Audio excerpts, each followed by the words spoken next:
Given question is find sum of two numbers. Let's write the code. Suppose you want to find sum of 21 and 90, then just write 21 plus 90, a simple code. So we got the result 111. You can add more integers to that or more numbers to that.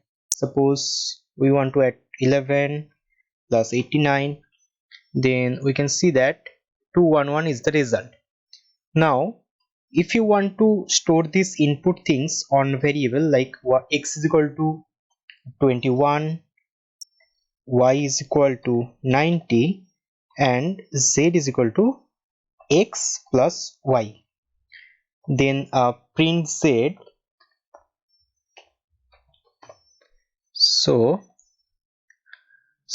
x is equal to 21, y is equal to 90, z is equal to x plus y, that is 21 plus 90, and then we are printing z, that is we got 111. Another way to find the summation, that is by using input function. Let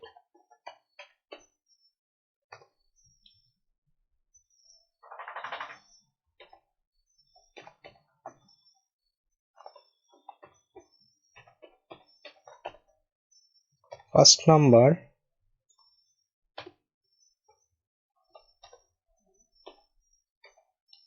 using input function, we are taking input from user. Then always remember that this input function takes input as a string, so we have to convert this input to integer. For that we are using int here, int function, and it will convert this input as a integer. Then printing the second number, we just copy that,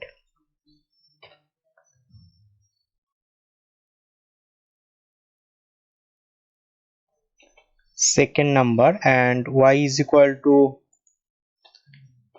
input. Now z is equal to x plus y, and then print z. So provide the first number, we are providing this 21, and the second number is 90, and we can see that z, that the output is 111.